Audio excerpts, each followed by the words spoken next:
Bismillahirrahmanirrahim. Bismillah, assalamualaikum warahmatullahi wabarakatuh. Alhamdulillah wassalatu wassalamu ala rasulillah wa ala alihi wa sahbihi wa muwala amma ba'd. Segala puji bagi Allah Rabb semesta alam yang telah menciptakan kita semuanya, memberikan kita kenikmatan begitu banyak, sehingga pada kesempatan kali ini Allah izinkan kita untuk sama-sama berkumpul di sini.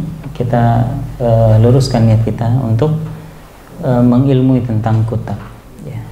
Nanti kita akan bahas tentang bagaimana konsep kutabnya, bagaimana implementasinya, dan mudah-mudahan hari ini ada pertanyaan tentang konsep kutab. Ya. Karena kalau nggak ngerti, harap ditanyakan agar kita bisa samakan dan kita bisa sama-sama memperbaiki terus bagaimana proses pembelajaran kita bersama para santri di kelas. Asatidz sekalian yang dirahmati oleh Allah Subhanahu wa taala, kenapa kita menamakan Ummul Quran ini dengan kutab? Ada satu hal yang sangat penting dan perlu kita sama-sama sadari, bahwa yang kita inginkan bukan hanya sekedar nama. Yang kita inginkan bukan hanya sekedar menjiplak nama, tetapi konsep secara utuh. Walaupun tentu pasti ada yang namanya proses. Ya, jangan sampai kita juga lupakan bahwa ada proses. Kita nggak bisa mungkin langsung menghadirkan kembali bagaimana dulu kutab yang pernah ada. Ya. Sehingga yang kita inginkan di sini ada keberkahan. Bahwa dulu pernah ada para ulama yang menimba ilmu di kutab, dan terlahir para ulama yang banyak, para ilmuwan, para pemimpin dari kutab. Maka semangat kita adalah, harapan kita kepada Allah adalah, ya Allah, semoga kita bisa mengulang kembali proses itu. Kita bisa mengulang kembali proses itu, dan kita berharap kepada Allah, dengan mengulang kembali proses itu, semoga terulang kembali hasil yang dulu pernah ada. Ya. Dan kita tahu hasil adalah bagian dari proses yang tidak terpisahkan. Ketika kita melihat sebuah hasil, maka sangat naif jika kita hanya melihat hasilnya tersebut tanpa kita memperhatikan prosesnya. Ketika kita melihat sebuah generasi yang Allah puji di dalam Al-Quran, kuntum khaira ummah ukhrijat linnas, kalian adalah sebaik-baik umat yang dikeluarkan bagi manusia, maka sungguh naif kalau kita tidak melihat bagaimana proses Nabi SAW melahirkan generasi tersebut. Maka kita perlu belajar untuk itu. Bagaimana kita bisa mengulang kembali, baik secara miniatur di dalam rumah kita dengan anak-anak kita. Kalau kita ingin mengulang kembali bagaimana dulu Abdullah bin Abbas bisa terlahir di tengah-tengah umat Islam sehingga menjadi seorang ulamanya umat ini, pasti ada sesuatu yang dijalani, dan kita sebetulnya hanya tinggal mengulang kembali. Dan inilah yang kita berharap pada Allah agar kita diberikan taufik. Ya, kita punya niat, kita punya cita-cita, semoga Allah memberikan hidayah taufik kepada kita. Ya, kita diberikan kesempatan untuk kembali mengulang proses tersebut, dan itulah yang mahal. Ya. Asatidz sekalian yang dirahmati oleh Allah Subhanahu wa taala, di antara usahanya, kemarin kita sudah mulai kajian dengan Ustadz Asep, dan setelah kemarin Zoom, ana Zoom meeting bersama beliau kurang lebih 10-15 menit itu, sampaikan bahwa kita ingin berkelanjutan dengan beliau, dan ketika beliau tanya nanti mau materi apa, lalu Anda sampaikan bahwa di kutab itu ada 5 pilar. Ya, ini pertemuan pertama sudah disampaikan. Masih hafal ya? 5 pilar apa? 5 pilar ini menggambarkan kurikulum inti yang akan kita fokuskan di kutab. Karena kalau kita baca dan kita pahami dan kita hafal bersama bahwa di kutab ada 5 pilar, ada 8 karakteristik pendidikan. Di antara karakteristik pendidikan di kutab adalah fokus. Maka fokus kita adalah kepada 5 pilar itu. Apa yang pertama? Akidah. Yang kedua, adab. Yang ketiga, Al-Quran dan hadis. Yang keempat, bahasa Arab. Yang kelima, sejarah. Ini tolong, sudah tergantung, dihafalkan betul-betul, dipahami. Kalau ada yang kurang paham, ditanyakan. Bagaimana kita mau fokus terhadap 5 hal ini kalau kita nggak tahu kita fokus hal apa ya? Nah, ketika ini Ana sampaikan ke Ustadz Asep Sobari dan beliau sampaikan bahwa ya, dan Ana sampaikan, Ustadz, sepertinya kita minta tolong untuk pendalaman di pilar kelima, yaitu pilar sejarah. Ya, dan beliau adalah orang yang mutakhasis di sejarah. Ya, bahkan Ustadz Budi Asari pun mengakui kalau sejarah Ustadz Asep, insya Allah beliau lebih direkomendasikan lah oleh Ustadz Budi Asari. Oleh karena itu nanti, dan kita sudah minta beliau, kita akan buat program insya Allah mulai bulan Desember ya, nanti rutin 2 pekan sekali atau sebulan 2 kali ya, dan nanti sampai nanti ada evaluasinya, ada ujiannya ya, ada nanti metodologi pemahaman kita terhadap sejarah seperti apa, agar kita para guru bisa membawa ruh sejarah ini kepada santri-santri kita semua di Kuta, agar bahwa sejarah itu bukan hanya sebuah cuplikan masa lalu yang sudah tidak bisa kita ambil pelajaran lagi, bahwa sejarah bukan hanya kumpulan nama-nama dan peristiwa-peristiwa yang harus dihafalkan, tetapi bahwa sejarah itu adalah pelajaran yang sangat berharga untuk kita. Dan agar kita kaum muslimin paham bahwa kita punya ya, darah kebesaran di dalam tubuh kaum muslimin, bahwa kaum muslimin pernah memimpin bumi ini, kaum muslimin pernah mencapai kejayaannya pada masanya, kaum muslimin pernah melahirkan manusia terbaik yang pernah hidup di muka bumi. Dari sejarah kita akan belajar hal itu. Nah, bagaimana kita bisa mengajarkan hal itu kalau kita sendiri sebagai guru-guru tidak belajar sejarah? Maka mohon doanya, insya Allah kita akan buatkan program buat antum semuanya, dan ini bagian khidmat kami dari manajemen kepada antum semuanya sebagai guru. Mohon doanya agar diberikan taufik oleh Allah Subhanahu wa Ta'ala. Anda juga sedang memberi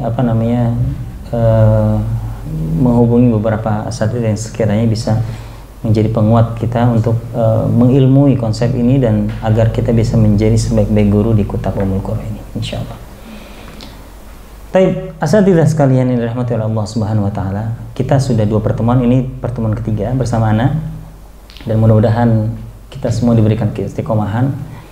Mudah-mudahan ini kita jaga Ustaz ya, biar nanti terus, walaupun sudah, nanti kita akan ulang kembali. Dan 2 pertemuan kemarin kita sudah bahas tentang 5 ikatan ya. Masih ingat 5 ikatan? 5 ikatan yang harus kita jalani ya. Ikatan penting yang harus kita ikat santri kita, anak didik kita dengan 5 ikatan tersebut. Ada ikatan apa aja? I'tiqad ya, akidah. Yang kedua, ruhiyah. Yang ketiga, fikriyah ya, ideologi pemikiran. Yang keempat, ijtimaiyah. Yang kelima, riyadhiyah ya. Baik, sebelum kita lanjut membahas satu persatu, kita waktu pertemuan pertama juga sudah membahas tentang 5 pilar, betul ya? Sudah membahas tentang 5 pilar yang tadi sudah disebutkan. Dan sebelum kita lanjut pada ikatan yang 5 tadi, maka kita akan mulai yang lebih penting ya, yaitu adalah 8 karakteristik pendidikan di kota. Kalau ada 1000 meter tanah, ini analogikan, kalau ada 1000 meter tanah, di dalamnya dibangun bangunan. Bangunan itu ada 5 pilar. Ada komplek nih, ceritanya di komplek 1000 meter, 1000 meter. Ada bangunan A dan bangunan B. Pilarnya sama-sama, yang satu 5 pilar, yang satu 5 pilar juga. Tapi yang satu masjid, yang satu rumah biasa. Ya. Kira-kira beda nggak bangunannya? Tanahnya sama loh, 1000 meter. Pilarnya sama 5. Tapi bangunannya beda nggak? Beda. Yang satu masjid, yang satu rumah. Karena bangunan masjid punya karakteristiknya tersendiri. Dengan kubahnya, dengan pilarnya yang besar-besar mungkin, dengan pintunya yang luas, ya. Dengan ventilasinya, ya segala macam. Tapi yang satu rumah, karena rumah ya sebagaimana rumah, nggak ada kubah, ya. Ada gentengnya biasa, mungkin malah ada gerbangnya tinggi tertutup, ya mungkin seperti itu. Ya. Jadi begitu pula dengan model pendidikan kita. Mungkin di luar sana ada pendidikan lain yang mengajarkan 5 pilar tersebut. Mengajarkan akidah juga. Alhamdulillah, mengajarkan adab, mengajarkan Al-Quran dan hadis, mengajarkan sejarah, mengajarkan bahasa Arab. Tetapi ada yang berbeda, karakteristik pendidikannya. Inilah yang menjadikan kutab itu berbeda. Dan ini kami rumuskan dengan yang kami namakan 8 karakteristik pendidikan di Kutab Ummul Qura Indonesia. Asatidzah yang dirahmati oleh Allah Subhanahu wa taala. Sebelum insyaallah pada pertemuan kali ini kita akan membahas kalau cukup dua pilar. Karena ada 8 yang mudah-mudahan nanti kita selesaikan pada pertemuan kali ini 2 pilarnya. Tetapi kalau enggak paling 1 dulu ya. Sampai jam berapa nih? 3. 3:30 nggak apa kayaknya? Nggak apa-apa. Soalnya kemarin kok kajian ada yang sampai 3:30, berarti nggak apa-apa ya? Setengah 3. Baik, Anda bacakan dulu. Ada 8 karakteristik pendidikan di Kutab. Yang pertama, pendidikan yang menanamkan visi. Ya. Yang kedua, ini tentang kelembagaan. Ya. Jadi setiap lembaga punya karakteristik dan ini yang kami terapkan, kita terapkan sebagai 8 karakteristik pendidikan di Kutab Ummul Qura. Ya. Yang kedua adalah pendidikan yang menanamkan iman sebelum Al-Quran. Yang ketiga, pendidikan yang mendahulukan adab sebelum ilmu.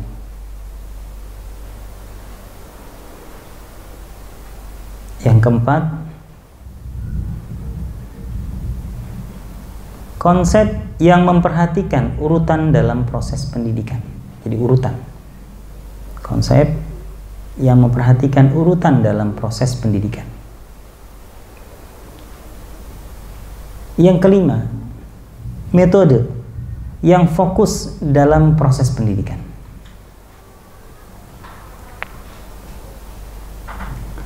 Yang keenam, pendidikan yang mempersiapkan ilmu sebelum perkataan dan perbuatan.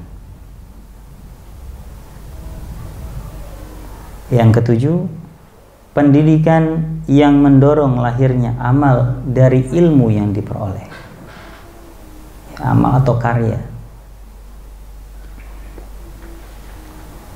Yang kedelapan, pendidikan yang mengembalikan penghargaan terhadap ilmu dan ahli ilmu. Jadi ini 8 karakteristik yang kita jaga. Di semua cabang Kutab Ummul Qura, 8 karakteristik inilah yang akan kita tekankan. Kalau ada satu Kutab Ummul Qura yang tidak menjalankan salah satu dari 8 ini, pasti cita rasanya beda. Tapi kalau semuanya menjalankan 8 karakteristik ini, nanti diturunkan ke dalam tupoksi, diturunkan ke dalam program, diturunkan lagi ke dalam sikap guru-guru. Ini insya Allah dimanapun, mau nanti Kutab Ummul Qura ada di Jakarta, Bekasi, Tangerang, dimanapun hasilnya sama, walaupun orangnya berbeda. Tentunya dengan terus diberikan pendidikan bagi para gurunya. Kita mulai dari karakter yang pertama, yaitu pendidikan visi.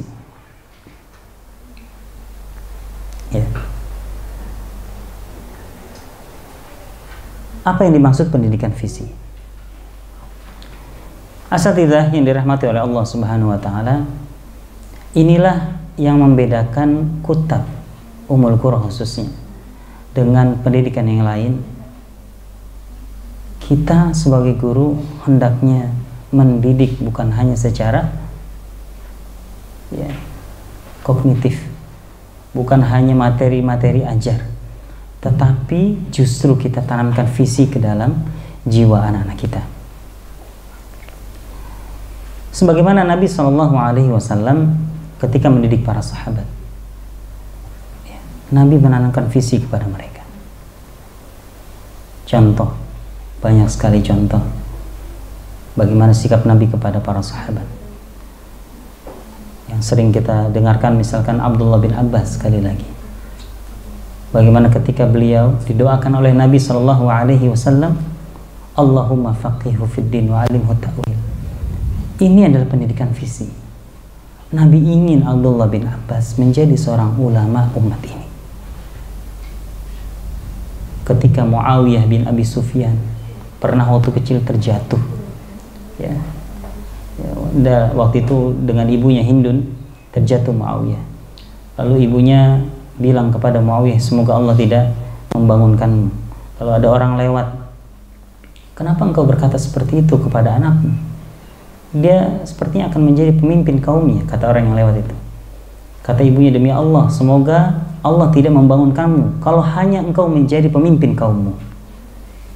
Artinya ibunya Hindun ini masih jahiliyah, tapi dari kecil ibunya itu sudah punya visi bahwa Muawiyah ke depannya akan menjadi pemimpin besar. Dan Masya Allah terbukti, Muawiyah menjadi gubernur Syam, daerah kekuasaan kaum muslimin paling luas selama 20 tahun. Setelah itu, setelah kepemimpinan Ali bin Abi Thalib diserahkan kekhilafahan kepada Hasan bin Ali, beberapa bulan Muawiyah datang kepada Hasan, diserahkan kekhalifahan kepada Muawiyah, berlangsung juga selama 20 tahun. Ya. Dan ketika Muawiyah menjadi pemimpin, tahun itu disebut dengan tahun persatuan umat Islam. Karena sebelumnya ada fitnah yang merebak dengan pembunuhan Umar, lalu berlanjut pembunuhan Utsman, pembunuhan Ali. 3 khalifah terbunuh.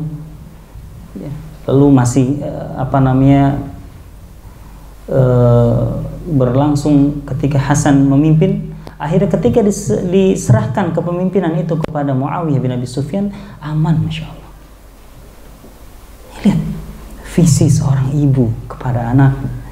Dan bagaimana Nabi juga melihat itu di diri seorang Muawiyah.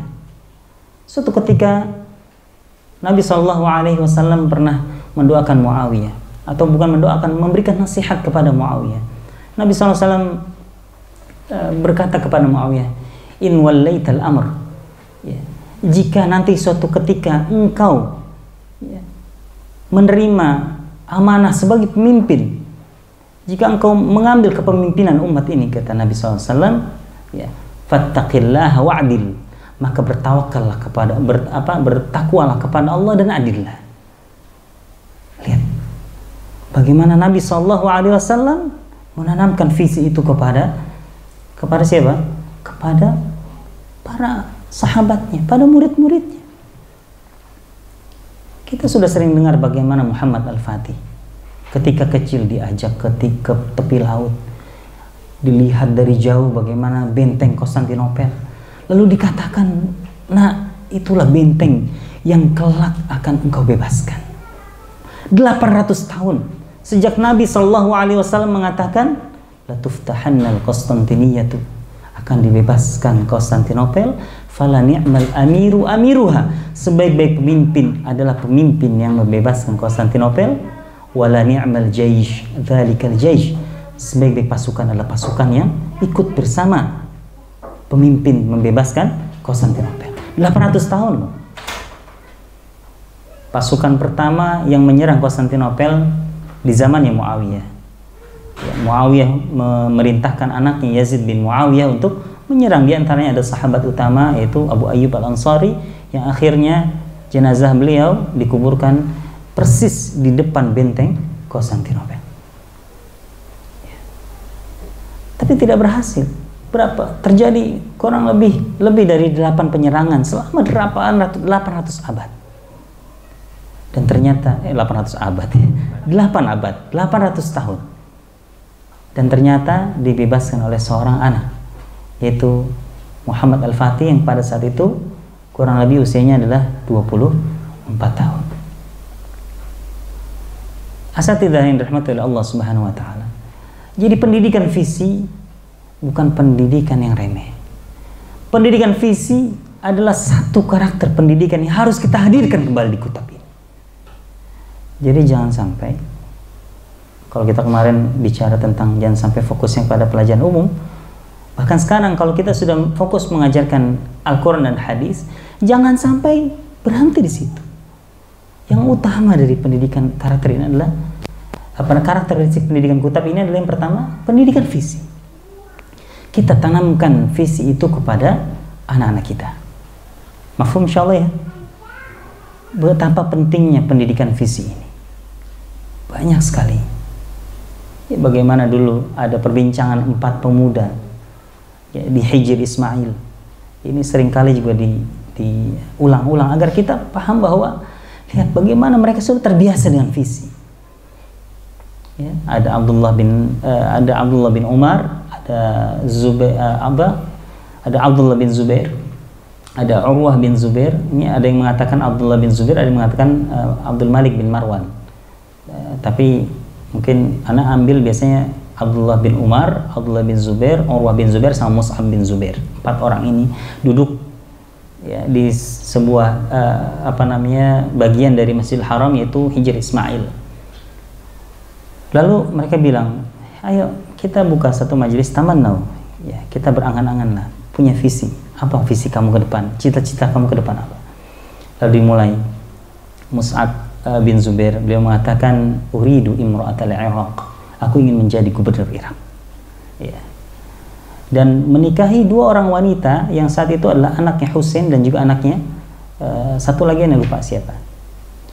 Lalu sekarang siapa? Sekarang Urwah bin Zubair.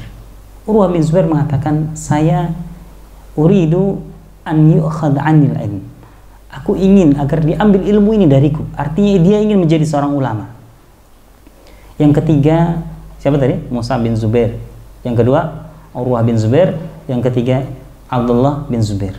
Beliau bilang uridu khilafah ya, aku ingin menjadi seorang khalifah. Yang keempat Abdullah bin Umar, beliau mengatakan uridu an yaghfirallahu li, aku ingin agar Allah mengampuni aku. Masya Allah, Abdullah bin Umar. Dan beberapa tahun berlalu Mus'ab bin Zubair betul-betul menjadi ya, gubernur Irak dan betul-betul menikahi 2 wanita persis yang disebut pada majelisnya pada saat itu. Urwah bin Zubair betul-betul menjadi seorang ulama dan berapa banyak hadis yang diriwayatkan oleh beliau, bahkan hadis yang diriwayatkan lewat jalur Urwah bin Zubair ini menjadi sanad emas ya. Jadi tidak diragukan lagi kesahihannya. Lalu Abdullah bin Zubair betul-betul menjadi seorang khalifah walaupun sebentar setelah Muawiyah meninggal dunia ya, diangkatlah Yazid ya, terbagi menjadi 2 kubu. Ada Yazid lalu ada Abdullah bin Zubair di kota Hijaz, di negeri Hijaz. Walaupun akhirnya beliau terbunuh ya.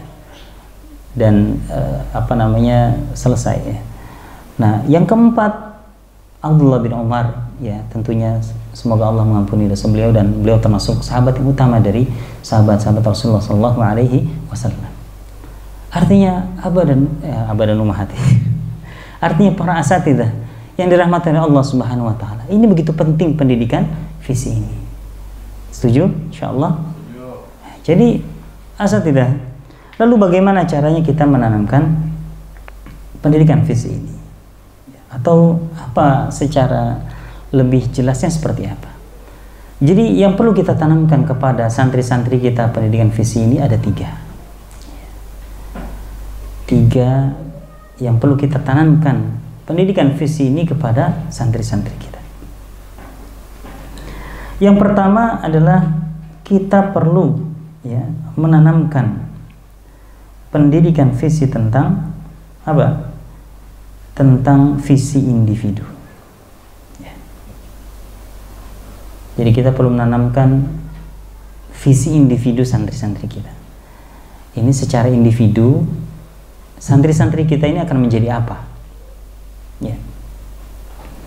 Ini perlu kita bangun nih.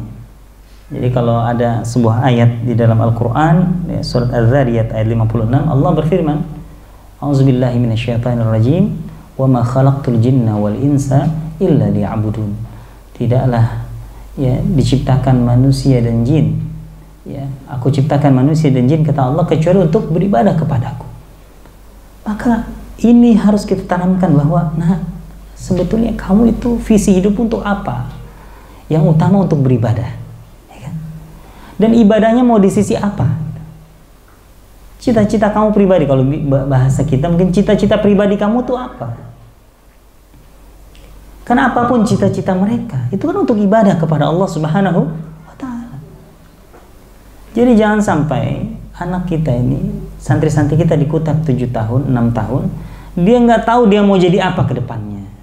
Berarti kita gagal pendidikan visi kita. Tetapi ketika kita mendidik mereka, bahwa hidup ini untuk ibadah.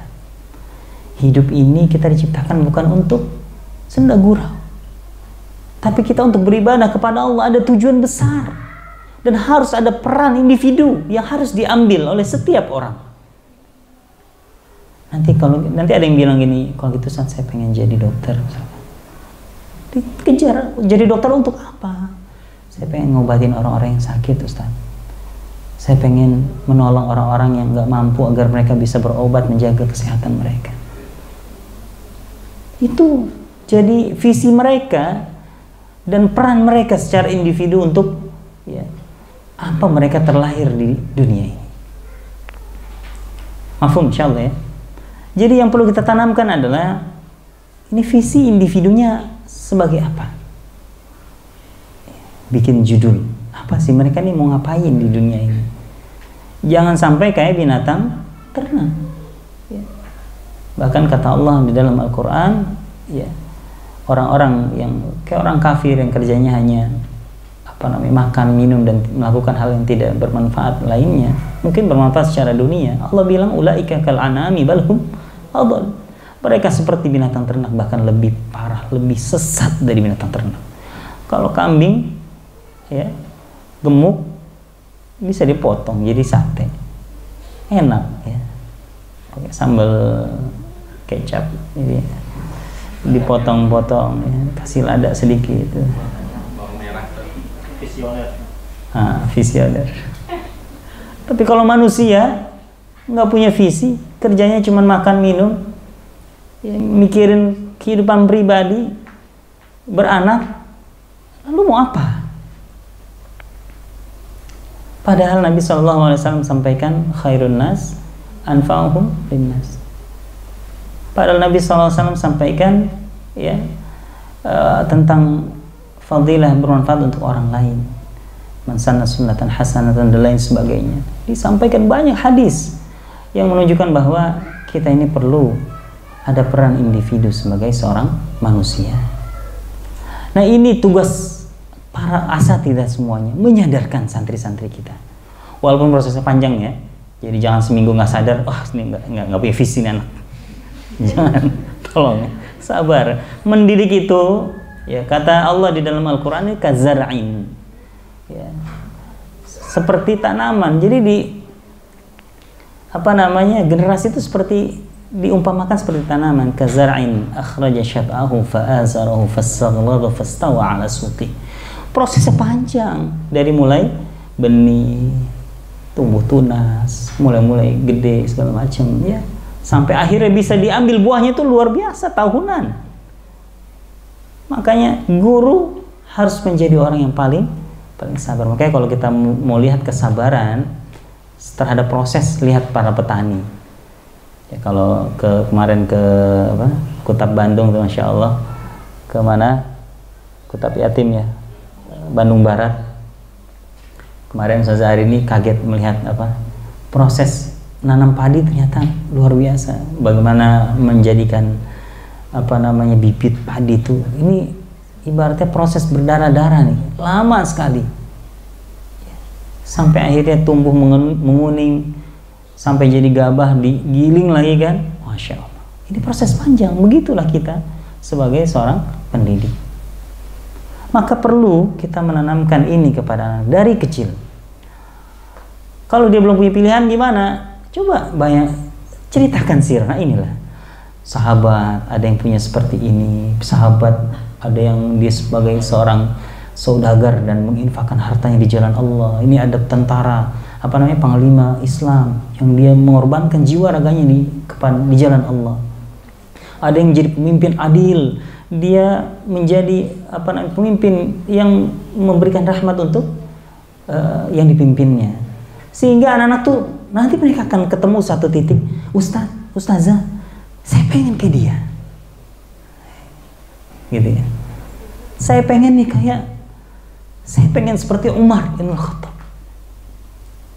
kuat, setan aja takut, ya. Saya pengen ditakutin sama setan, gitu ya. Saya pengen jadi pemimpin adil seperti Umar. Itu bagus, luar biasa. Masya Allah. Maka kita perlu menentukan, yang pertama adalah peran individu. Dalilnya apa? Surat Az-Zariyat ayat 50. "Ma khalaqtul jinna wal insa illa liya'budun." Tidaklah aku ciptakan jin dan manusia kecuali untuk beribadah kepadaku. Lalu bagaimana contohnya Nabi kepada para sahabat? Lihat, Nabi memberikan visi individu kepada sahabat. Ada yang dijuluki Saifullah al-Maslul, ada yang dijuluki Amin hadhil ummah, orang terpercayanya umat ini, ya. Ada yang dijuluki siapa lagi? Misalkan siapa lagi? Al-Faruq, ya. As-Siddiq, ya. Macam-macam. Ini menunjukkan bagaimana mereka itu betul-betul memberikan manfaat secara individu kepada Islam. Sa'ad bin Abi Waqqas, ya, sebagai pemanahnya Rasulullah SAW. Lalu siapa lagi? Abdurrahman bin Auf, ya. Insya Allah dengan hartanya. Lalu Anas bin Malik yang didoakan oleh Nabi. Ini luar biasa, menjadi sebuah visi yang akhirnya mereka dengan itu bermanfaat untuk umat ini, ya. Jadi mafhum ya, insya Allah. Ini yang pertama yang harus kita tanamkan tentang visi kepada anak kita. Yang kedua yang harus kita tanamkan adalah visi peradaban Islam. Jadi agar mereka itu bukan hanya memikirkan diri sendiri, yang penting saya bermanfaat untuk umat, tapi mereka lupa bahwa mereka itu adalah bagian dari bangunan besar umat Islam ini. Mereka jangan sampai lupa bahwa mereka, masing-masing individu mereka adalah satu batu bata dari banyaknya batu bata yang membangun bangunan Islam ini. Bahkan Nabi SAW mengatakan, aku hanyalah satu batu bata. Nabi sendiri SAW menggambarkan diri beliau bahwa beliau hanyalah satu batu bata yang melengkapi bangunan dari Islam ini. Artinya sebelum beliau itu ada nabi-nabi terdahulu, rasul-rasul yang memang sudah diutus oleh Allah Subhanahu wa taala membawa risalah Islam ini. Sehingga ketika beliau datang, beliau menjadi khatamun nabiyyin, menjadi penutup para nabi, dan itu melengkapi. Dan ini adalah persaksian Nabi SAW bahwa beliau adalah bagian dari visi besar Islam ini. Bahwa Nabi SAW adalah bagian dari rangkaian besar, gambaran besar bahwa kita ini merupakan sebuah jamaah, ya, yang berada di atas kalimat tauhid. Kita dari awal, dari Nabi Adam sampai Nabi Muhammad SAW, semuanya berada pada syariat yang satu, alla ta'budu illallah. Jadi ini juga harus kita paham kepada anak-anak. Ya, setelah selesai nanti anak-anak sudah paham dirinya menjadi apa, kita harus bawa mereka bahwa mereka bagian dari umat Islam. Seorang ibu membawa visi ini agar anak-anak mereka itu bukan milik mereka.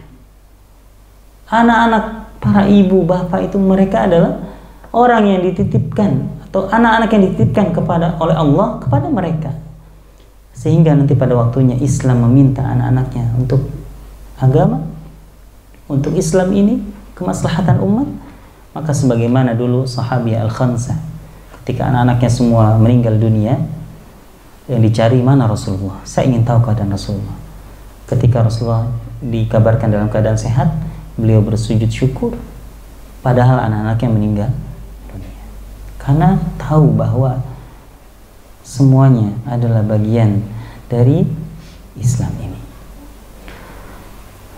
Asatidzah yang dirahmati oleh Allah Subhanahu wa taala, ini terdapat dalam surat An-Nur ayat 55.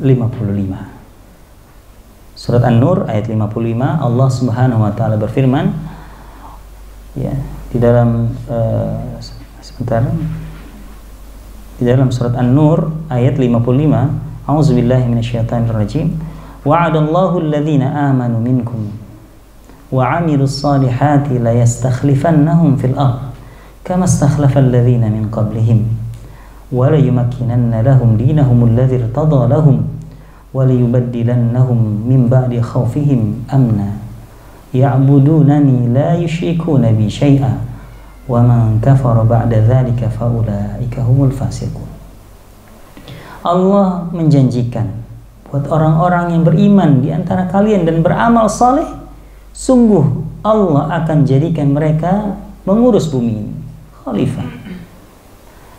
Ya, mengurus bumi ini kama stakhlafal ladzina min qablihim, sebagaimana Allah telah serahkan bumi ini kepada sebelum mereka. Wala yumakkinanna lahum dinahum alladzi tadallahum, dan Allah akan kuatkan, akan teguhkan agama mereka yang Allah ridhoi bagi mereka. Wal yubaddilannahum min ba'di khaufihim amna, dan Allah akan ganti rasa takut mereka dengan rasa aman. Ya'budunani la yusyriku nabi syai'a, mereka menyembahku tanpa rasa takut dan mereka tidak menyekutukanku dengan suatu apapun. Dan barang siapa yang kafir setelah itu, faulaika humul fasiqun, maka merekalah orang yang fasik. Ini banyak sekali janji Allah tentang bahwa umat Islam ini pada masanya nanti akan memegang kembali bumi Allah ini. Dan ini bukan hanya harapan kosong, ini adalah janji. Wa'adallah, lihat, Allah janjikan. Jadi ini harus kita tanamkan, mungkin nanti di masa kamu Allah akan limpahkan, serahkan bumi ini ada di tanganmu. Maka dari sekarang persiapkan. Kita dulu nggak ada yang ngomongin gitu kan ke kita. Kita taunya belajar, suruh kerja. Nggak boleh kayak gitu lagi sekarang. Ganti. Sampaikan, nanti Ustadz akan meninggal, Umi Abi kamu akan meninggal. Yang akan memegang bumi ini kamu. Yang akan mengurus bumi Allah ini kamu. Atau anak-anakmu nanti. Sampaikan. Dan Allah berjanji. Allah akan serahkan bumi ini kepada orang yang beriman dan beramal saleh. Artinya kaum muslimin. Ini jangan sampai amanah besar ini mereka nggak tahu gitu. Jangan sampai generasi ini nggak tahu kalau sesungguhnya bumi ini dijanjikan untuk mereka. Ada atau tidak adanya khalifah. Seharusnya Islam ini yang akan megang bumi Allah ini. Oke, ketika banyak kerusakan ya memang sekarang dikelola bukan secara aturan Allah kok. Aturan Allah nggak dipakai untuk mengelola bumi ini. Akhirnya riba di mana-mana. Ya, konsep semua diganti. Ya. Gagal semuanya. Kenapa? Karena bukan dengan aturan Allah. Maka pada saatnya kelak nanti, insya Allah yang akan memegang itu semuanya adalah anak-anak kita, santri-santri kita. Maka dari sekarang sampaikan, persiapkan mereka, Allah akan serahkan bumi ini kepada kalian. Persiapkan ilmu kalian, iman dulu ya, persiapkan iman kalian, persiapkan kesolihan kalian, persiapkan ilmu kalian, persiapkan kekuatan kalian. Wa'iddu lahum, kata Allah gitu, persiapkan. Karena insya Allah pada saatnya Allah akan serahkan bumi ini kepada kalian. Dan kita tidak tahu apakah nanti pada saatmu, yang penting kita persiapkan. Dan ini wajib kita sampaikan, Ustaz-Ustazah. Gak bisa kita nggak sampaikan ini. Dan Nabi pun menyampaikan ini kepada para sahabat. Ini sering sampaikan ketika dalam keadaan sulit-sulitnya perang Khandaq. Ya. Perang Khandaq, para sahabat ya dalam kesulitan, Nabi dikepung, ya disebut juga dengan perang Ahzab. Ya, berkoalisi lah itu orang-orang kafir Quraisy dengan suku-suku sekitar Mekah, bahkan di dalam ada Yahudi yang yang berkhianat. Ya. Lalu ketika lagi gari parit ada batu besar, nggak ada yang bisa mecahin. Lalu Nabi turun tangan, Nabi pukul batu itu sekali, ada percikan api, latuftahannar Rum, akan dibebaskan Romawi. Ini lagi sulit-sulitnya loh. Ini visi, ini tuh visi peradaban Islam, ini visi generasi bahwa nanti Islam akan sampai ke Romawi, bahkan bukan hanya sampai, akan tetapi akan membuka Romawi. Latuftahannal Furs, Persia akan dibebaskan. Latuftahannal Yaman, Yaman juga akan dibebaskan. Yaman kita tahu sekarang sudah menjadi negara Islam. Persia sudah hilang. Ya, sudah terpecah-pecah menjadi beberapa bagian. Ya, pada zamannya Khalifah Umar, ya diutus siapa? Sa'ad bin Abi Waqqas untuk membebaskan Persia, dan itu sampai dibersihkan Persia itu. Sampai istana putihnya dibebaskan oleh kaum muslimin. Ini lihat, luar biasa. Dari sebuah bangsa yang tadinya kata orang Persia ini kita mau mau jajah aja udah nggak minat gitu. Ini bangsa yang membebaskan Persia itu bangsa yang seperti itu, yang nggak ada tuh sumber daya alam yang bisa menjadi daya tarik untuk menjajah bangsa ya. Nah. Tapi lihat ketika Allah titipkan agama ini di tengah-tengah mereka, Allah turunkan nabi dari mereka, ya. Allah tanamkan visi itu, masya Allah. Tinggal Romawi, ya, Romawi Timur sudah selesai, Konstantinopel sudah dibebaskan, Romawi Barat masih sisa. Mungkin nanti kamu yang akan membebaskan Romawi Barat. Pelan-pelan aja ngomongnya kalau ini. Nanti kedengaran tetangga kita yang Nasrani, kesiannya. Ya. Karena membebaskan belum tentu perang kan, bisa jadi nanti dengan dakwah. Ya. Tapi yang jelas janji itu ada, dan kita percaya nggak sih sama janji Nabi? Percaya. Harus percaya, nggak mungkin nggak terjadi. Terus juga ada hadis Nabi Sallallahu Alaihi Wasallam yang menjabarkan tentang fase-fase zaman, bahwa zaman nubuwah, lalu ada zaman khulafaur rasyidin, lalu ada zaman zaman kerajaan, ya, mulkan jabriyan, mulkan audan, mulkan kerajaan yang menggigit. Lalu sekarang kita berada di fase mulkan jabriyan yang memaksa. Semuanya dipaksa, kita disuruh pakai uang kertas, kita disuruh pakai konsep pendidikan yang ada, disuruh vaksin, dipaksa, semua dipaksa. Kalau nggak mau kayak aneh aja kita. Ini terbukti, didenda, ya. Suruh bikin, ya, segala macam dipaksa. Tapi ingat bahwa setelah ini ada fase al-khilafatu ala minhajin nubuwah. Ini ada hadisnya. Ya, bahwa akan kembali ke khalifahan di atas manhaj kenabian, ya.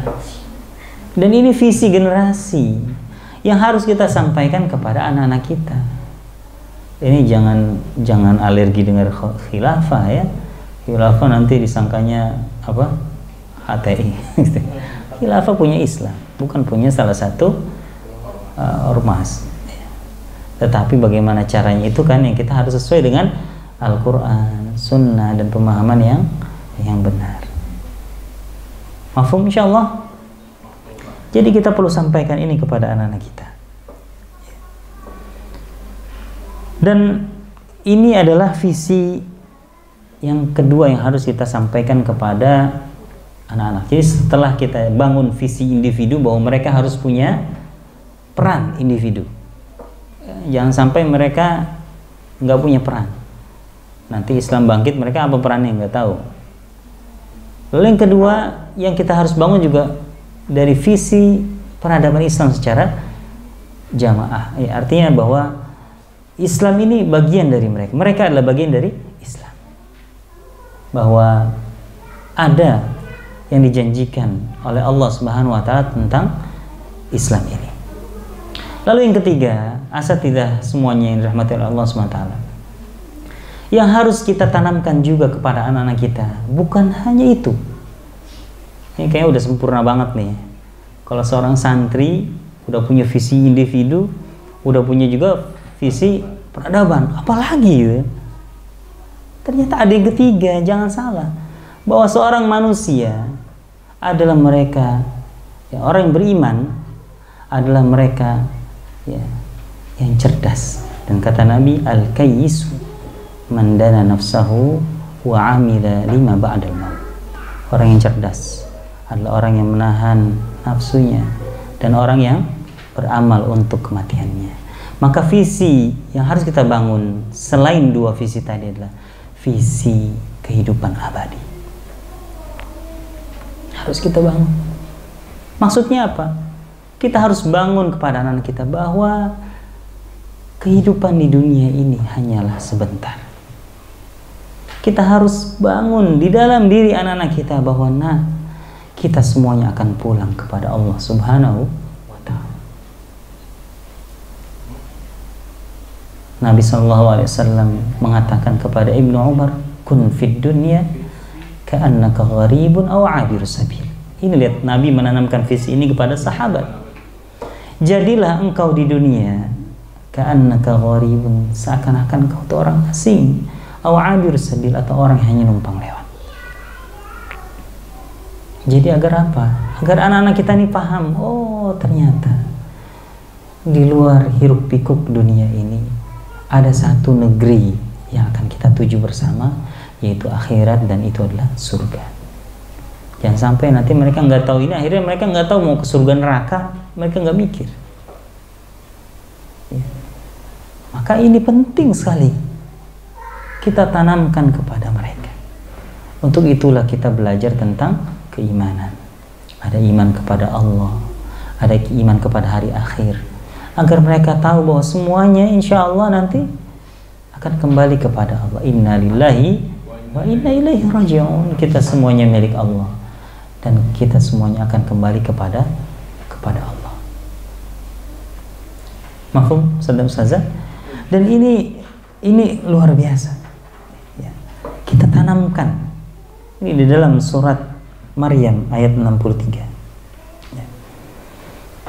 Ketika Allah mengatakan di dalam Al-Quran, A'udzubillahi minasyaitonirrajim, tilkal jannatul lati nurithu min ibadina man kana taqiyya. Itulah surga, kata Allah.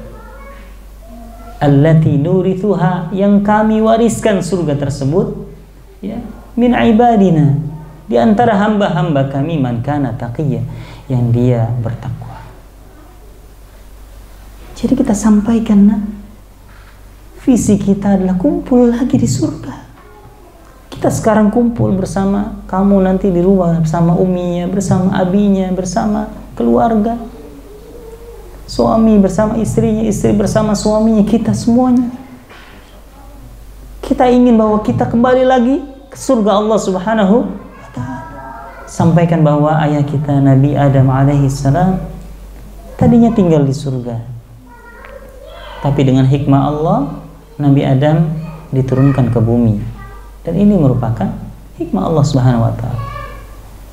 Dan tugas kita adalah bagaimana kita bisa kembali ke surga Allah Subhanahu wa ta'ala. Dan Ini penting sekali. Di antara 3 hal ini, kalau asatidzah nggak bisa menanamkan atau kesulitan mana dulu, maka yang ketiga inilah yang harus kita tanamkan terlebih dahulu. Ayo akhirat. Ya. Karena kata Allah Subhanahu wa taala apa? Wabtaghi fima atakallahu daral akhirah. Carilah apa yang Allah berikan bagimu dari negeri akhirat. Allah suruh kita untuk mencari akhirat dulu kan? Wala tansa nasibaka minad dunya. Akan tapi jangan lupa bagian dari duniamu. Maka inilah yang harus kita tanamkan kepada anak-anak kita. Ya. Bahkan kita tanamkan juga bukan hanya itu. Ada visi besar lagi. Di visi ketiga ini ada yang lebih tinggi lagi daripada daripada di surga. Yaitu apa? Melihat wajah Allah Subhanahu wa taala. Ya.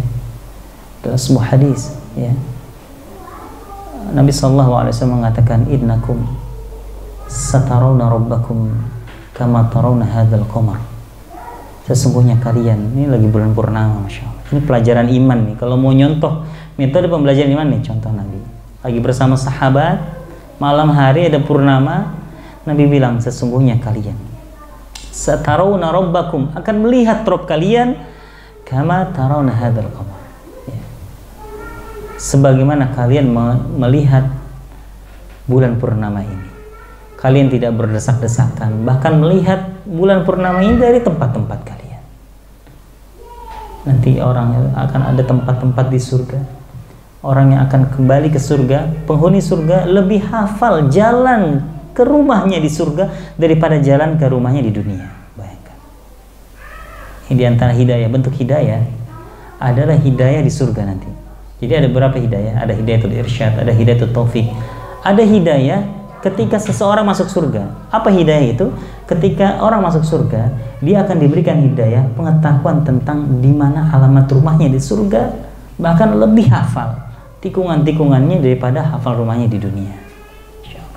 Kita mohon pada Allah, semoga Allah berikan hidayah itu kepada kita. Jadi nanti nggak nanya lagi rumah saya kemana, rumah saya mana, enggak. Kita udah tahu sebelah mana, tetangganya siapa, jalannya bagaimana, warna rumahnya apa, sudah tahu. Allah akan berikan hidayah itu kepada kita.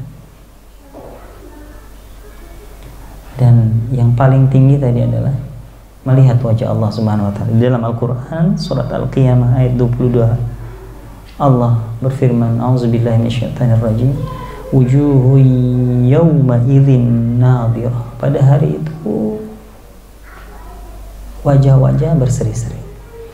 Ila rabbiha nadhirah, kepada Rabb mereka. Ya, dia melihat. Jadi ada wajah-wajah yang nanti akan berseri-seri karena melihat wajah Allah Subhanahu wa taala. Semoga Allah berikan itu kepada kita semua.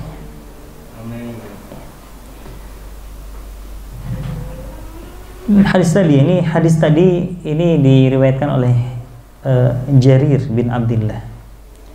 Ya, kunna ma'an Nabi. Kata beliau, kami dulu pernah bersama Nabi sallallahu alaihi wasallam. Fa nadhara ila al-qamari lailatan. Kemudian beliau melihat bulan itu, saat itu bulan purnama, ya. Ya'nil badr, maksudnya bulan purnama pada saat itu. Faqala innakum satarawna rabbakum. Sesungguhnya kalian akan melihat Rabb kalian.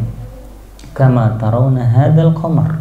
Sebagaimana kalian melihat, ya, bulan purnama ini. La tadhammuna fi ru'yatihi. Kalian tidak akan berdesak-desakan melihat Allah Subhanahu wa taala. Fa in istata'tum alla taghlibu ala salati qabla tulu'i syamsi wa qabla ghurubiha faf'al. Kalau kalian bisa menjaga salat subuh atau salat 2 rakaat sebelum fajar dan juga salat maghrib gitu ya, maka lakukanlah. Wasabbih bihamdi rabbika qabla tulu'i syamsi wa qabla al-ghurub. Dan ini yang perlu kita tanamkan kepada santri-santri kita, bahwa kenikmatan tertinggi, bahkan yang tertinggi di surga. Jadi surga aja, kenikmatan dunia itu udah nggak ada apa-apanya sama kenikmatan surga, ya kan? Disebutkan dalam sebuah hadis, mala ainun ra'at wala udhunun sami'at wala khatara fi qalbil bashar. Ya, di surga itu ada kenikmatan yang tidak pernah dilihat oleh mata. Bayangin, mata nggak pernah melihat kenikmatan itu, wala udhunun sami'at. Bahkan kalau kita pernah mendengar satu nada yang paling indah di surga itu, akan ada kita mendengar bunyi air, bunyi burung. Di surga nanti ada sesuatu yang kita dengar yang tidak pernah kita dengar di dunia dan tidak pernah terlintas di hati seorang pun. Masya Allah, gimana tuh? Artinya kalau kenikmatan surga aja udah nggak ada tandingannya, gimana melihat Allah? Karena melihat Allah adalah kenikmatan tertinggi di surga Allah Subhanahu wa ta'ala. Semoga Allah berikan itu kepada kita. Dan sepertinya sudah jam 3 ya, satu karakter pendidikan Kutab ini kita tanamkan kepada anak kita. Tanamkan bahwa kita ini ya bukan tempat tinggal kita, bukan di dunia tapi di surga, di akhirat. Lalu tanamkan juga visi generasi dan tanamkan juga visi individu, agar masing-masing individu mereka itu memiliki peran untuk Islam dan untuk agama ini, untuk bangsa ini. Baik, insyaallah mungkin itu ya yang Anda sampaikan. Hadanallahu wa iyyakum ajma'in. Setelah ini silakan jika ada pertanyaan ditanyakan tentang konsep Kutab, tentang implementasi. Tafadhol. Mudah-mudahan ada pertanyaan. Ya, silakan. Apa udah ngerti? Anda dengar kalau kajian yang lain suka banyak yang nanya. Kalau tentang Kutab, saya kalau ngajar bingung gimana, silahkan ditanyakan. Kalau bebas, kalau bisa Anda jawab, kalau enggak paling nanti Anda cari dulu. Mungkin ada sedikit ini gambaran aja ya, misalnya tentang keadaan sekarang gitu. Mungkin kalau misalkan ada yang menolak gitu, ya mungkin karena mungkin Anda nggak lihat itu yang lainnya. Jadi ya, mungkin sebagaimana kita kenal ya, Nabi Muhammad SAW, mereka ketika memberikan pengajaran contohnya tentang salat gitu, apa perlu kemal itu sendiri gitu, dengan contoh gitu, dengan contoh. Jadi bukan hanya sekedar materi gitu yang Anda rasakan itu kan, mungkin kita banyak materi gitu, namun contoh di sini yang kurang ada gitu. Karena Anda beberapa lihat contoh masalah yang sendal ya, yang kita lihat banyak, bukan hanya sendal sepatu santri aja gitu, tapi guru-guru pun masih banyak yang seperti itu, dan hanya sedikit sekali contoh yang mencontohkan dengan baik gitu. Anda lihat setelah ini, masya Allah gitu, merapikan sendal-sendal ustadz yang lain gitu, taruh-taruh di ini. Nah, ini yang menjadikan Anda juga tergerak gitu. Tapi mungkin karena ketika ada, mungkin konteksnya beda ya, ketika ada kemungkaran, memperayam kemungkaran, kalau juga ilmiah, kalau bilang yustati kabilisan, kalau bilang yustati kabilqalbi gitu. Nah, ini yang tertinggi gitu. Anda dengar kajian juga yang tertinggi itu dengan tangannya, dengan keputusannya gitu, para pemimpin yang tinggi. Jadi memberikan aturan-aturan. Nah, ini yang lebih kuat gitu. Sedangkan kita nggak enak juga kalau mau negur guru-guru yang lebih tinggi dari kita atau yang lebih tua dari kita kan. Jadi bisanya dari hati aja gitu. Ini sepatunya, misalkan sendalnya gitu kan. Karena ini mencontohkan teman-teman yang lain. Kemudian juga memang ya teman-teman yang di di bagian CT yang maupun di manajemen, itu tidak bisa mencontohkan secara langsung ketika pembelajaran, ya kan, karena mungkin punya kesibukan yang lain gitu. Tapi Anda pernah dengar juga sebuah kajian, mohon dikoreksi gitu, ada sebuah kisah yang menggambarkan pasukan kaum muslimin ketika melawan orang-orang kafir itu mereka nggak kalah, nggak menang-menang gitu kan, sampai ada yang mengutus seorang utusan untuk mengecek ibadahnya gitu kan, ibadah apa yang ditinggalkan, sunnah-sunnah apa, mungkin barangkali ada sunnah-sunnah yang ditinggalkan gitu kan, sehingga mereka mengecek, ternyata sunnah-sunnah mereka kerjakan, tapi salah satunya yaitu bersiwak kalau nggak salah ya, sampai dia langsung mereka berbondong-bondong untuk bersiwak. Ada pasukan musuh di situ melihat membuat gentar ya hati musuh ini sehingga mereka apa namanya ya bukan hanya pedangnya yang diasah tapi gigi-giginya mereka diasah juga kan. Nah, mungkin membuat mereka gentar itu ada ceramahnya Allah alam kesahihannya. Tapi di sini yang Anda lihat mungkin ada gitu kan dari apa namanya manajemen untuk mengecek bagaimana di kelas-kelas, karena kan kita nggak tahu ya. Mungkin kenapa kita ada juga berpikir ya, kenapa santri ini kok seperti ini terus gitu, susah untuk merubahnya gitu. Barangkali ada pilar-pilar atau ada karakteristik kutab yang belum tersampaikan. Namun kita nggak tahu, karena kan kita ketika evaluasi ya kita evaluasi ya sama guru beriman ya nyangkanya kita baik aja gitu, kita sudah menjalankan gitu, padahal mungkin ada yang terlupa gitu kan, mungkin ada yang belum tersampaikan. Mungkin itu gimana tanggapannya? Insyaallah, jazakallah khair Ustaz Ridwan, ini jadi tazkirah untuk kita semuanya ya. Terkait yang pertama untuk contoh ya. Jadi memang yang pertama contoh ya Ustaz. Iya. Ya jadi memang gini. Qadarullah ini berarti harus digalakan lagi tentang apapun keputusan kita yang kita ajarkan kepada anak-anak, hendaknya guru itu menjadi ya aula bihim ya, lebih utama bagi guru untuk melaksanakannya ya, seperti yang kajian kemarin juga dari Al-Andalus ya. Ini Masya Allah ini bahwa ada 3 hal metode Nabi ya, asalib fi manhajin Nabi fi manhajin nabawi dalam mendidik. Ada 3, pertama ru'ya, yang kedua dari sima, yang ketiga adalah jismi.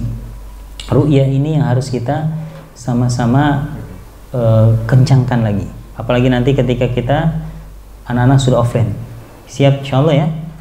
Jadi nanti kalau kita ngajarin anak-anak adab, kita jaga adab kita ngajarin anak-anak ngerapihin sendal, kita rapihin sendal kita. Kalau dulu waktu offline mungkin semuanya bahkan sering sekali kita ingatkan gitu ya. Kalau sekarang mungkin Anda melihat sejak online ini jadi kendor lagi nih. Nah, artinya ini diingatkan Ustaz Ridwan, jazakumullah khair, ayo kita kuatkan lagi. Setuju insyaallah ya? Siap insyaallah? Siap ya. Seperti ini kan kita bilang anak-anak untuk rajin menuntut ilmu, kita juga perlu ayo bismillah gitu kan. Terus kita juga ajarkan anak-anak untuk apa, ayo tilawahnya misalkan ya, kita juga mulai dengan tilawah kita, lalu yang lain-lainnya sholat kita dan lain sebagainya. Dan tentunya apa namanya, kalau kita menunggu kita untuk sempurna, kayaknya nggak ada di antara kita yang pantas untuk menjadi seorang guru ya. Kalau kita pengen, kita harus sempurna dulu, tetapi ya sambil kita perbaiki diri kita dan saling mengingatkan di sini gitu ya Ustaz ya. Lalu yang kedua tadi di antara apa Ustaz, bagaimana ini ya dari taib. Insyaallah, makanya gini, ini kan tahapannya kita sekarang kalau dulu kan dari sosialisasinya aja belum ada. Sekarang nih insyaallah ana juga bismillah kita ingin terus sosialisasi ke guru-guru agar betul-betul paham. Kita pastikan dulu nih, pemahaman dulu. Betul-betul paham nggak guru-guru? Ya kayak misalkan 5 pilar aja ada yang sudah hafal 8 pilar, nah 5 pilar, nah itu kan perlu kita sosialisasi dulu. Setelah itu nanti baru insya Allah nanti kita akan pikirkan bagaimana evaluasi implementasinya ya, evaluasi implementasinya seperti apa di lapangan. Nanti apakah nanti nanti kita sama-sama adakan micro teaching, atau misalkan nanti kita ada semacam apa yang kalau observasi misalnya gitu ya. Nanti guru-guru kita akan awasi bagaimana penyampaiannya dari mulai awal sampai akhir. Nanti mungkin di situ ada kepikiran tuh ya, apa yang harus dilakukan kalau begini gimana. Kadang-kadang memang yang teknis itu kalau lagi kayak gini nggak kepikiran ya, betul nggak? Tapi kalau lagi di kelas ini gimana ya, bener nggak nih? Itu kalau bisa langsung dicatat sementara, langsung kita diskusi di sini. Insya Allah nanti mudah-mudahan sebelum bulan Januari penyampaian materinya udah selesai ya. Nanti bulan Januari kita sudah mulai implementasi sehingga nanti kita bisa awasi per kelas insya Allah. Taib ya. Mudah-mudahan Allah mudahkan, berikan taufik kepada kita. Dan Ana juga sampaikan ke Ustadz Iqbal, kalau ada para asatidz yang berhalangan, Ana pengen masuk untuk agar materi Ana segera selesai gitu, tentang kutab. Nah, ini penting nih, bagaimana antum mau mengajar di kutab jangan sampai sama kayak di SDIT misalkan, atau di sekolah negeri bahkan gitu ya. Apalagi di antara antum ada yang backgroundnya mungkin bukan guru. Ini penting untuk kita terus mengupgrade diri kita gitu ya.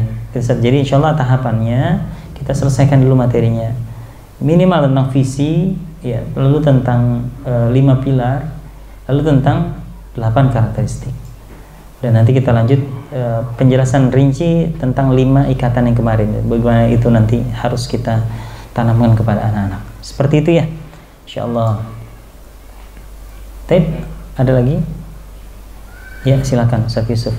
Ya. Bismillahirrahmanirrahim. Alhamdulillah, kebetulan ini apa ya? Mungkin kajian yang kedua saya ya. Kalau yang kemarin pertemuan yang kedua karena qadarullah sedang sakit jadi tidak bisa, tapi kalau sudah lihat dari apa yang dimainkan itu di berikutnya. Nah, yang mau Ini yang di slide bukan? Oke. Mau saya tanya, entah pertanyaan atau apa ya. Saya bilang gini, di poin pertama yang satu Pak sampaikan bahwa mendidik tidak hanya secara kognitif tapi visi ke dalam jiwa anak kita, yang poin pertama ya, karakteristik ini masya Allah, dengan pendidikan yang dari poin pertama dan dibagi lagi jadi 3 itu, ada visi individu, visi peradaban Islam, dan juga visi tentang kehidupan abadi. Nah, yang saya ingin tanyakan atau sampaikan mungkin ya, ini bagus sekali Ustaz. Bisa nggak mungkin suatu waktu kemudian nanti itu adalah wali santri pun mengetahui ketiga poin ini. Kenapa?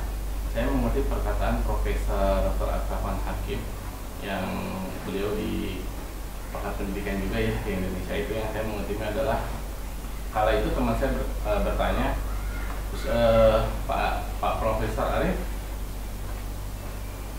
mana yang lebih penting, pendidikan di sekolah atau di rumah?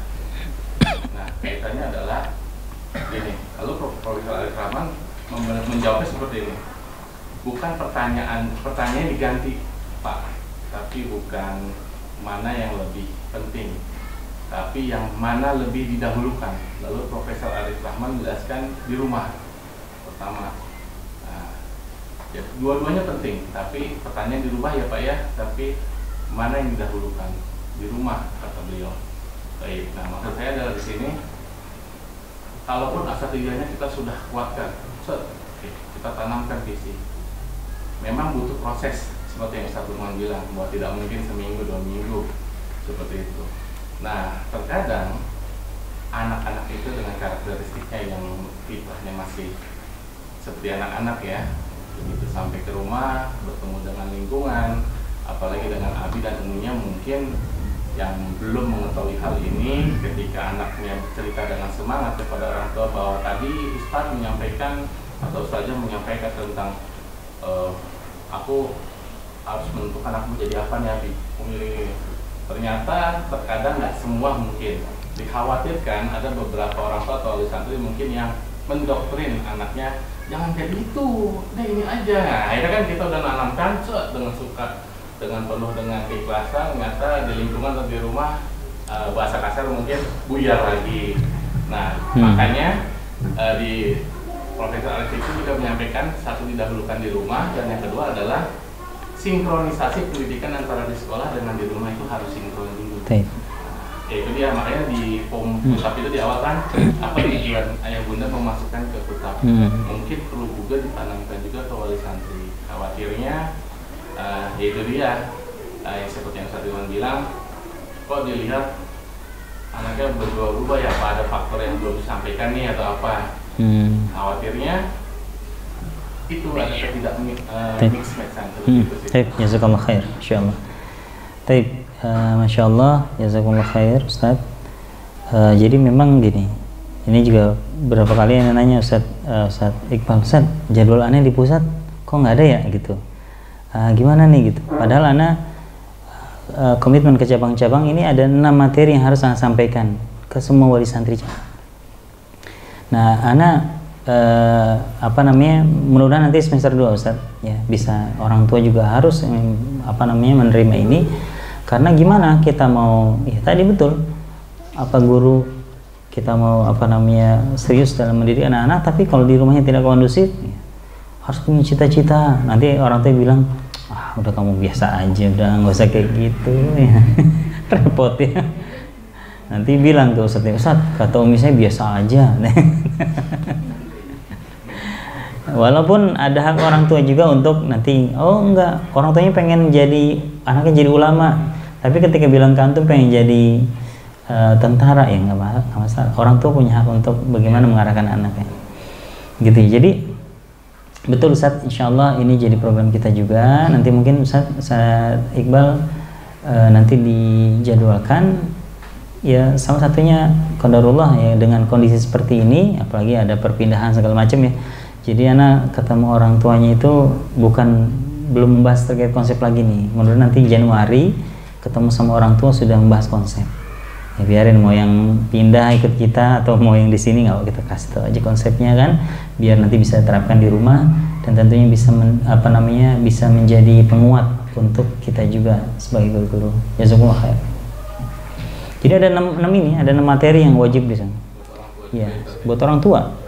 Jadi ke cabang-cabang itu ini wajib semua ya, dari pertama visi 1 kajian, terus visi aja 3 kajian sendiri, visi 3 kajian sendiri, terus yang ada 5 pilar 1 kajian, 8 karakteristik, ini bisa 1 pertemuan 2 karakter, berarti 4 pertemuan, lebih nih, berapa nih, berarti 8 pertemuan harusnya, berarti 8 bulan. Masya Allah. Dan ini memang ya harus kayak gitu, kalau nggak gitu ya gimana, kita nanti nggak ada arah pendidikannya, gitu ya.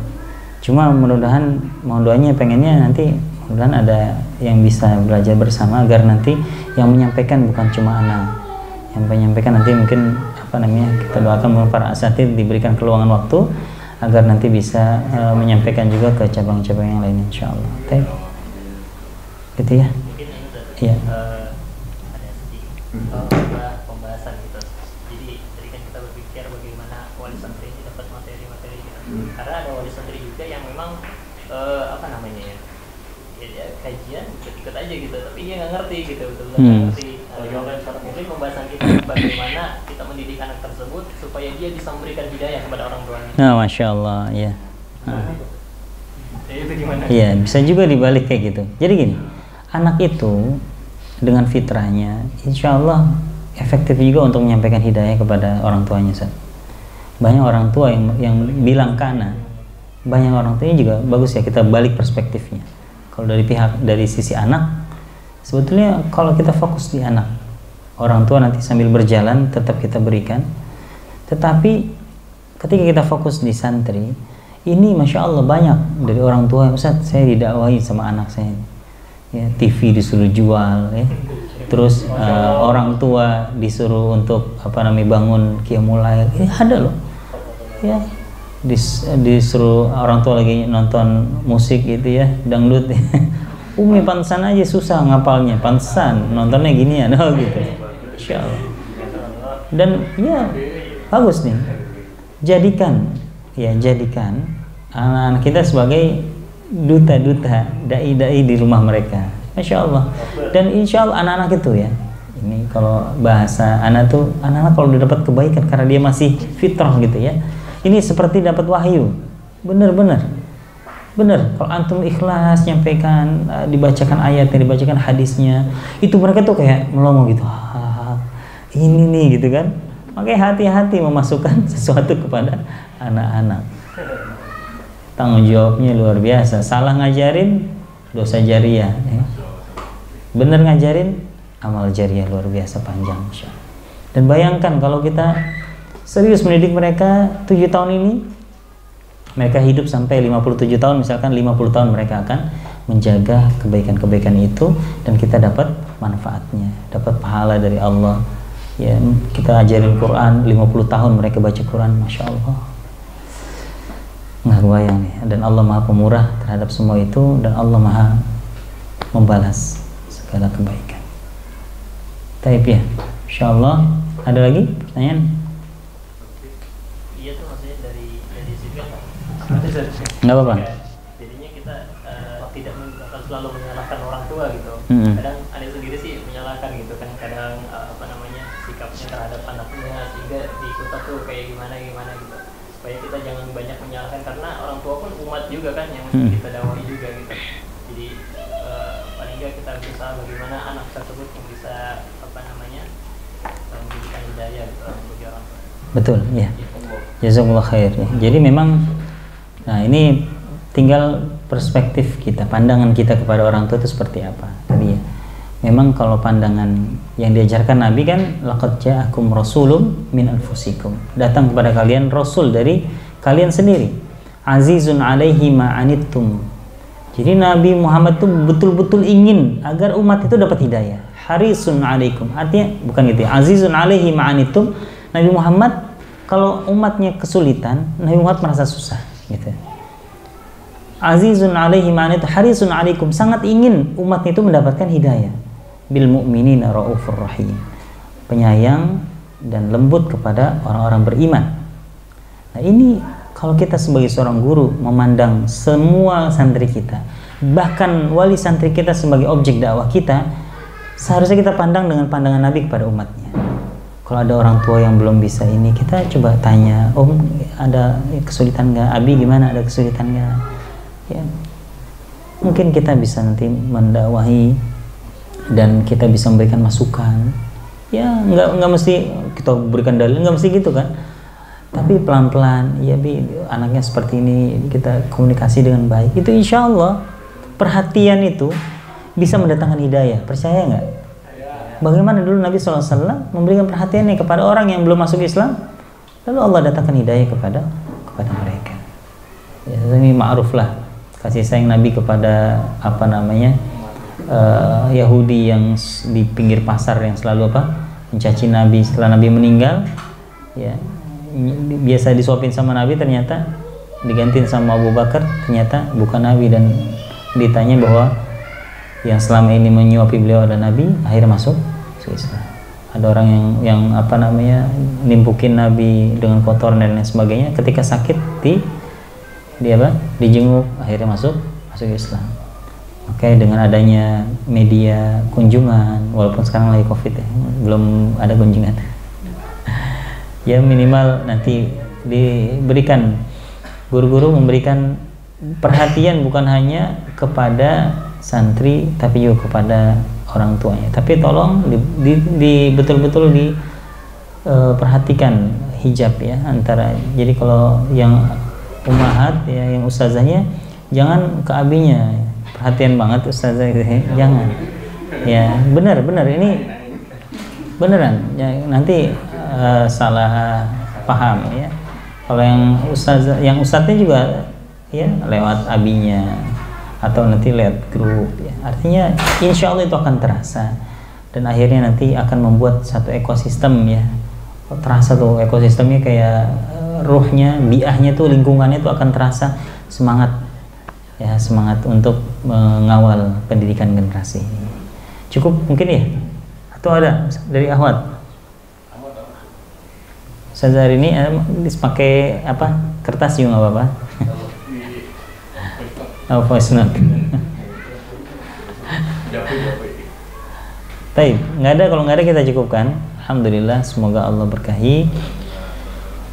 Insya Allah pertemuan mendatang kita akan bahas karakteristik kedua, belajar pendidikan yang mengajarkan iman sebelum Al-Quran. Ya mungkin ada yang belum paham gimana nih ngajarin iman sebelum Quran. Kita akan bahas pada pertemuan selanjutnya. Jangan kemana-mana, tetap di channel dan juga acara yang sama bersama saya dan rekan saya.